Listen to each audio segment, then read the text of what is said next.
As mãos de seu Hélio tremiam de um jeito que ele nunca tinha visto antes. Não era o tremor do frio cortante daquela madrugada chuvosa de terça-feira, nem o espasmo muscular do cansaço acumulado de 30 anos jogando sacos de lixo pesados para dentro do caminhão compactador. Aquele tremor era diferente, era um tremor que vinha da alma. Nas mãos grossas, calejadas, com a pele curtida pelo sol e marcada por cicatrizes de cortes de vidro e latas enferrujadas, ele segurava o objeto mais delicado e valioso que já tinha tocado em toda a sua existência. O convite oficial de formatura de Pedro, com letras douradas em relevo sobre um papel branco acetinado. Ele estava sentado na beira da cama, num quarto simples de reboco exposto, onde a única decoração era um crucifixo na parede e fotos de Pedro em várias fases da vida. Hélio passava o dedo sobre o nome Pedro da Silva, impresso no convite, sentindo a textura do relevo. Ele mal conseguia ler as palavras complicadas do cerimonial, mas sabia exatamente o que aquilo significava. Aquele papel era a prova física de que o cheiro de chorume, que impregnou sua pele por décadas, as dores crônicas na coluna que não o deixavam dormir mais do que 4 horas por noite, e os natais solitários que ele passou varrendo a praça da cidade enquanto as outras famílias ceavam. Tudo, absolutamente cada gota de suor e lágrima, tinha valido a pena. Para aquela noite específica, Hélio tinha feito um planejamento de guerra. Durante 6 meses, ele economizou cada centavo que sobrava da feira. Deixou de comprar carne, remendou a bota velha de trabalho com fita isolante para não ter que comprar outra. Tudo para poder entrar naquela loja de centro e comprar um terno. Era um terno cinza, de tecido sintético, que pinicava um pouco no pescoço e cujas mangas ficaram ligeiramente curtas para os seus braços longos. Mas, quando ele vestiu aquela roupa e se olhou no espelho quebrado e manchado do banheiro, ele não viu um gari. Ele viu um rei. Ele ajeitou a gravata que tinha aprendido a dar nó, assistindo a um tutorial na vitrine de uma loja de TVs, e sussurrou para seu reflexo: "Hoje ninguém vai olhar para o lixeiro, filho. Hoje eles vão ter que respeitar o pai do Dr. Pedro." A chegada ao local do evento foi um choque térmico de realidade. O salão da faculdade não parecia um prédio de ensino, parecia um palácio de outro mundo. O teto era tão alto que se perdia na visão, adornado com lustres de cristal gigantescos que brilhavam como diamantes. O chão era coberto por tapetes vermelhos aveludados tão macios que pareciam abraçar os sapatos. E havia o cheiro. Um cheiro de perfume importado, misturado com arranjos de lírios frescos, que era tão doce e intenso que chegava a ser enjoativo para quem estava acostumado com o ar pesado da rua. Hélio entrou encolhido. Ele sentia-se fisicamente menor diante de tanta opulência. Ao seu redor passavam mães com vestidos de seda e joias pesadas que brilhavam sob os holofotes. Pais conversavam em voz alta, gesticulando com relógios de ouro nos pulsos, discutindo viagens para a Europa e carros novos. Quando Hélio passava com seu terno simples e sua pele curtida, as conversas paravam por um segundo. As pessoas abriam um espaço constrangedor ao seu redor, torcendo o nariz, como se a pobreza fosse uma doença contagiosa. Mas Hélio manteve a cabeça erguida. Ele apertava o convite na mão suada, usando-o como um escudo, e focava apenas em uma coisa: encontrar a primeira fila. Pedro tinha dito: "Pai, eu reservei o melhor lugar para você, bem na frente." E ele encontrou. Lá na frente, separado por uma corda de veludo, estava a área VIP. E numa cadeira acolchoada, bem no centro, de frente para o púlpito onde o orador falaria, havia uma placa dourada, reservado para a família. O coração do velho gari disparou de alegria, batendo descompassado no peito. Ele pensou: é aqui, de pertinho que eu vou ver meu menino brilhar. Eu vou conseguir ver cada detalhe do rosto, dele quando ele pegar o diploma. Hélio sentou-se. A cadeira era macia, confortável, diferente dos bancos duros do ônibus que ele pegava às 4 da manhã. Ele alisou as rugas da calça, cruzou as mãos no colo e sorriu. Um sorriso sem alguns dentes, é verdade, mas um sorriso puro, de quem finalmente venceu a guerra brutal da vida. Ele estava feliz. Mas a felicidade de um homem simples é frágil num mundo governado pelas aparências cruéis. Faltavam apenas 10 minutos para a cerimônia começar. O salão já estava lotado, um mar de becas e roupas de gala. Foi quando uma sombra fria cobriu Hélio. Ele levantou os olhos esperando ver Pedro, talvez vindo dar um abraço de boa sorte, mas encontrou o rosto fechado e severo do Dr. Valadares, o diretor da faculdade. Valadares era um homem que exalava arrogância, acompanhado de 2 seguranças enormes que pareciam armários de terno preto, com fisionomias de quem não aceita conversa. E logo atrás deles, visivelmente impaciente, estava um homem de postura altiva, segurando uma taça de champanhe. O Dr. Arantes, o maior doador financeiro da universidade, dono de metade dos imóveis da região. O diretor não deu boa noite. Ele não pediu licença. Ele nem sequer olhou nos olhos de Hélio como se olha para um ser humano. Com um gesto de desprezo, ele apenas estalou os dedos e apontou para fora da fileira, como quem enxota um animal de rua. "O senhor, por favor, levante-se. Agora", disse ele, com uma voz baixa, sibilada e ríspida, calculada para não chamar a atenção dos outros convidados ricos ao redor. Hélio, confuso, sentiu o sangue gelar. Com a voz trêmula, ele tentou mostrar o convite que já estava amassado pelo suor de sua mão. "Mas, doutor, deve ter algum engano. Aqui diz família. Meu filho é o orador, é o Pedro. Eu sou o pai dele." O diretor o interrompeu com uma frieza cortante, sem paciência para dramas de gente pobre. "Eu sei exatamente quem é o seu filho. Sei que é o bolsista. Mas houve uma mudança estratégica de protocolo nesta noite. Esta cadeira, infelizmente, é necessária para o Dr. Arantes, que acabou de financiar o novo laboratório de pesquisa. O senhor, digamos que o senhor, com essa vestimenta e essa aparência, está atrapalhando a estética visual da primeira fila para as fotos oficiais e a filmagem. Atrapalhando a estética." Aquelas palavras bateram no rosto de Hélio com a força física de um tapa de mão aberta. O mundo parou por um instante.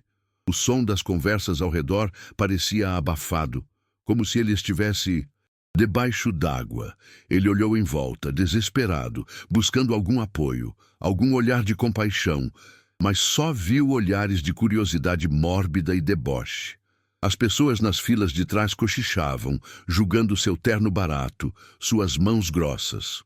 O doador rico olhava para o relógio de ouro, impaciente, batendo o pé no chão como se Hélio fosse um saco de lixo esquecido na calçada que precisava ser removido para a passagem do caminhão da limpeza. A humilhação estava prestes a se tornar física. Um dos seguranças deu um passo à frente, invadindo o espaço pessoal de Hélio e tocou no seu ombro. O toque não foi violento, mas foi firme, pesado, o suficiente para deixar a ameaça clara. "Saia por bem agora, ou a gente te arrasta para fora." Hélio sentiu uma vontade imensa de chorar, mas travou o maxilar. Ele não brigou. Ele nunca brigou na vida. Sempre abaixou a cabeça para patrões, para motoristas que xingavam no trânsito, para a vida. Ele engoliu o choro, aquele nó na garganta que queima como ácido sulfúrico, e se levantou devagar, sentindo os joelhos fracos. O diretor, satisfeito com a obediência, apontou para o fundo do salão, lá longe, perto da porta oscilante da cozinha, onde ficavam os garçons e o barulho das bandejas. "Tem lugar lá atrás. Em pé. Tente não fazer barulho e fique nas sombras." Hélio começou a caminhar pelo corredor central. Aquele foi o trajeto mais longo de sua vida. Cada passo parecia pesar 1 tonelada. Ele fazia o caminho da vergonha, ao contrário.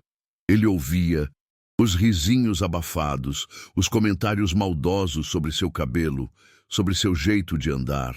Ele sentia que seu terno, que antes parecia de rei, agora era uma fantasia ridícula de um palhaço triste que tentou ser o que não era. Ele foi até o fundo, encostou-se na parede fria, nas sombras, onde ninguém podia ver suas lágrimas de humilhação escorrendo pelo rosto marcado pelo tempo. Lá na frente, ele viu, através da distância e das lágrimas, o homem rico sentar no seu lugar, cruzar as pernas com elegância e sorrir para os fotógrafos. O lugar de Hélio tinha sido roubado. Foi nesse momento que as luzes do salão diminuíram. Um silêncio de expectativa tomou conta do ambiente. O locutor, com sua voz impostada e artificial, anunciou: "E agora, para proferir o discurso oficial de encerramento com a palavra, o orador da turma, aluno destaque com a maior nota do curso, Pedro da Silva." As cortinas se abriram. Pedro subiu ao palco. Ele estava impecável na beca azul marinho. Ele sorria, um sorriso de dever cumprido. Ele ajeitou o cabelo na cabeça e, imediatamente, seus olhos buscaram a referência, o norte de sua bússola moral, a cadeira da primeira fila onde seu pai deveria estar. Mas o que Pedro viu fez seu sangue congelar nas veias. Ele viu um estranho, um homem rico, desconhecido, sentado confortavelmente no lugar de honra. E ao lado dele, a cadeira vazia. O sorriso de Pedro morreu na hora. Foi uma mudança física visível. A cor sumiu de seu rosto. Ele olhou para o doutor Valadares, que estava na lateral do palco fazendo sinais de continua, continua. Pedro ignorou. Seus olhos de águia, treinados para buscar detalhes e justiça, varreram a penumbra do fundo do salão. Ele apertou os olhos contra a luz dos refletores, até que lá no fundo, perto da lixeira da cozinha, ele viu uma silhueta familiar, encolhida, triste, de cabeça baixa. Era seu pai. O silêncio que tomou conta do palco foi ensurdecedor e pesado. Pedro segurava o microfone com tanta força que os nós dos dedos ficaram brancos, como se quisesse esmagar o objeto. Ele olhou novamente para o Dr. Arantes na primeira fila e depois para o fundo. Pedro sentiu um gosto amargo na boca, o gosto metálico da traição e da injustiça. Ele olhou para o papel em suas mãos, o discurso que ele havia levado semanas escrevendo, cheio de citações em latim e agradecimentos formais. Lentamente, deliberadamente, ele abaixou o papel e o colocou sobre o púlpito de madeira. Ele não leria nenhuma vírgula daquilo. O diretor da faculdade percebeu o perigo iminente. Ele começou a suar frio. Fez um sinal mais brusco, mandando Pedro começar, mas o jovem orador parecia estar em transe de fúria. Pedro respirou fundo, enchendo os pulmões de ar, e quando sua voz saiu, ela não era a um estudante, era a um juiz proferindo uma sentença, grave, gelada, ecoando pelas caixas de som sem nenhum tremor. Antes de começar a falar sobre leis, Constituição e justiça, eu gostaria de saber, com toda a sinceridade, por que o homem que trabalhou de sol a sol para pagar por este diploma está escondido no escuro como se fosse uma vergonha, enquanto um estranho ocupa o lugar de honra dele? A frase caiu como uma bomba no salão. Um murmúrio de choque correu pela plateia como uma onda elétrica. O Dr. Arantes, na primeira fila, ficou vermelho, tossiu e ajeitou a gravata, visivelmente incomodado, olhando para os lados. O diretor, em pânico, correu para o palco, tentando desligar o microfone discretamente e sussurrando com raiva no ouvido de Pedro. Ficou louco, garoto. Perdeu o juízo? Esse é o nosso maior doador. Siga o roteiro agora ou eu corto seu som e chamo a segurança. Mas Pedro, num movimento rápido e instintivo, afastou a mão do diretor com desprezo e falou alto, projetando a voz para que até a última pessoa no fundo ouvisse.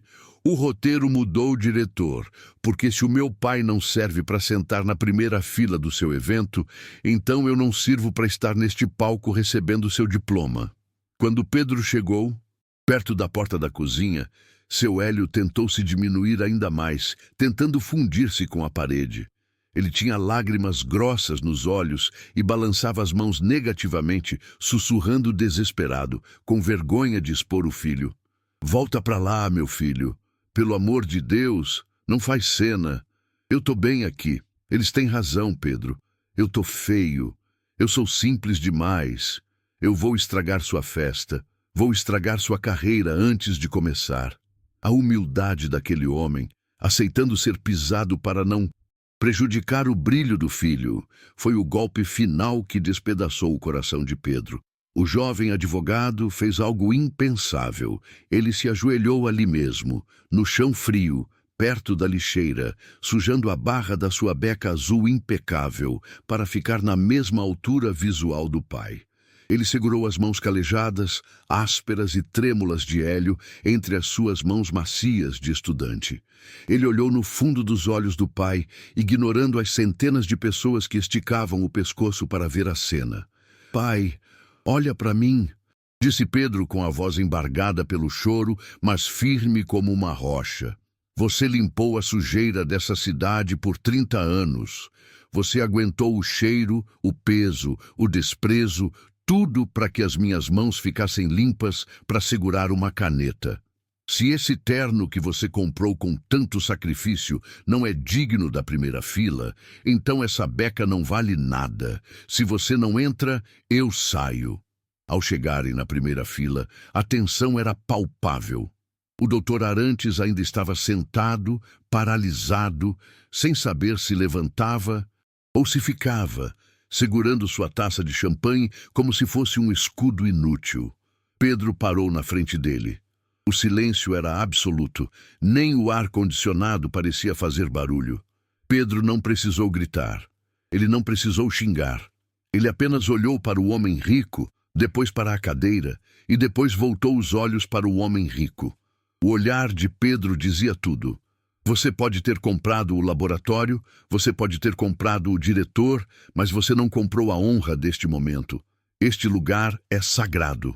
Constrangido pela pressão silenciosa e esmagadora de centenas de olhares que agora julgavam a situação, o milionário se levantou, limpou a garganta nervosamente, vermelho de vergonha, e saiu de fininho para a lateral, desaparecendo da vista. Pedro, com toda a delicadeza e reverência do mundo, acomodou seu Hélio na cadeira de veludo. Ele ajeitou a gravata torta do pai, limpou uma lágrima que escorria na bochecha dele e beijou-lhe a testa diante de todos. Em seguida, pegou o microfone de lapela, que ainda estava ligado, e disse: Agora sim, agora a estética está perfeita. Hélio desabou. Ele chorava copiosamente, cobrindo o rosto com as mãos grossas, tremendo de emoção, enquanto Pedro subia de volta ao palco, agora com uma energia renovada. De volta ao púlpito, Pedro olhou para o diretor Valadares, que estava pálido, encostado num canto do palco, percebendo que sua carreira e reputação estavam desmoronando naquele instante. Pedro pegou os pedaços do discurso que havia rasgado mentalmente. Eu ia falar sobre meritocracia, sobre como a lei é cega, começou Pedro, improvisando com a alma, falando cada palavra como se fosse um soco na hipocrisia daquele lugar.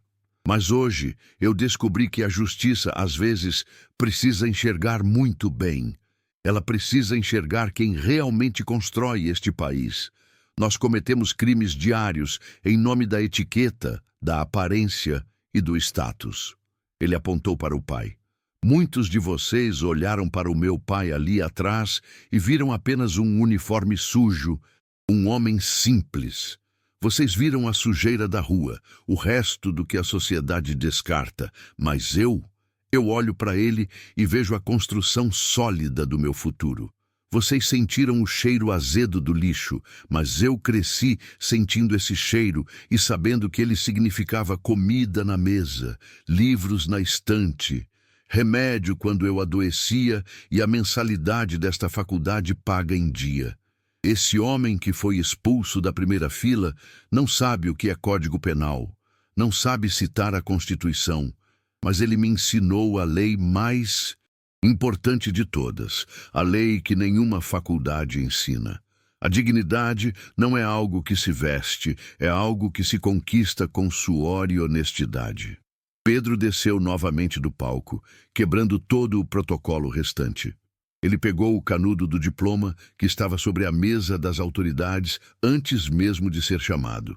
Ele caminhou até o pai. Este papel aqui diz que eu sou doutor em leis, disse Pedro, colocando o diploma nas mãos trêmulas de seu Hélio. Mas o verdadeiro doutor está sentado aqui nesta cadeira. Porque foi preciso muito mais sabedoria, muito mais resiliência e muito mais hombridade para varrer ruas por 30 anos, sendo invisível, sem perder a bondade no coração, do que foi preciso para eu ler livros numa biblioteca com ar-condicionado. Pai, esse diploma é seu. A primeira fila é sua. A honra é sua. Por um segundo, o salão permaneceu em um estado de suspensão. Ninguém respirava. A verdade daquelas palavras pesava no ar. Até que, no fundo do salão, uma mãe enxugou uma lágrima e começou a bater palmas. Um som solitário.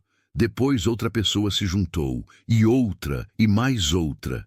Em segundos, o aplauso tímido se transformou em uma ovada ensurdecedora, vibrante, que fazia o chão tremer.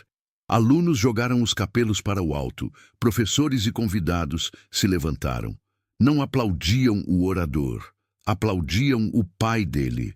O homem que entrou encolhido e humilhado agora via centenas de pessoas de pé, reverenciando sua história, reconhecendo sua existência. O doutor Valadares, vendo que a maré tinha virado irreversivelmente e que sua tentativa de manter a estética tinha se tornado um desastre de relações públicas, tentou bater palmas também, com um sorriso amarelo e sem graça. Mas era tarde demais. A vergonha dele era visível. Ele havia perdido a autoridade moral diante de todos os seus alunos e da sociedade. O doutor da vida real, com suas calosidades e roupas simples, tinha vencido o doutor da burocracia sem dizer uma única palavra de ódio, apenas com a força avassaladora de sua presença e sacrifício. Quando a cerimônia acabou, a dinâmica do salão tinha mudado. Ninguém formou fila para tirar foto com o diretor ou com os figurões. A fila se formou ao lado de Pedro e Hélio. Todos queriam apertar a mão do gari. Hélio, ainda atordoado, apertava as mãos de desconhecidos com seu sorriso simples, repetindo emocionado: "Obrigado, obrigado, é meu menino, é meu orgulho." O fotógrafo oficial, o mesmo que talvez tivesse torcido o nariz no início, aproximou-se timidamente, quase pedindo desculpas com o olhar. "Doutor Pedro, podemos fazer a foto oficial agora?" perguntou ele. Pedro olhou para o pai e sorriu. Só se for do jeito certo. Pedro tirou sua beca azul e a colocou sobre os ombros do pai, cobrindo o uniforme laranja com o manto da formatura. E Hélio, num gesto de amor, tirou seu boné surrado e o colocou na cabeça do filho.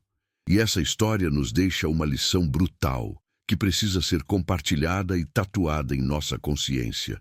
Num mundo onde a aparência vale, mais que a essência, onde o feed do Instagram precisa ser perfeito e a roupa precisa ser de marca, quantos filhos não estão escondendo seus pais?